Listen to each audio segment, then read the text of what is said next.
সোমবার সকালে মালদার কালিয়াচক থানার ধুরিচোলা গ্রামে চাঞ্চল্যকর ঘটনা। পরিত্যক্ত এক বাড়ি থেকে পুলিশ উদ্ধার করলো মোট 22টি তাজা বোমা। স্থানীয় সূত্রের খবর, সন্দেহজনক 3টি প্লাস্টিকের কন্টেনার ওই বাড়িতে রয়েছে। এমন খবর পেয়ে ঘটনাস্থলে পৌঁছয় পুলিশ। প্লাস্টিকের কন্টেনারে বোমাগুলি রাখা ছিল। এলাকা ঘিরে ফেলে পুলিশ। খবর দেওয়া হয় দমকল ও বম্ব ডিসপোজাল স্কোয়াডকে।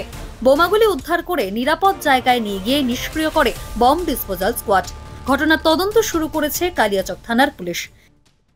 আমার পাড়াতে শুনলাম বম ছিল, পুলিশ প্রশাসন এসে বমগুলোকে উদ্ধার করে বাস্ট করেছে। 22টা বম ছিল। সেই কার বাড়িতে, ওই বাড়িতে কেউ থাকতো না, নিখিল মিলিটারির বাড়ির পাশেই বাড়ি।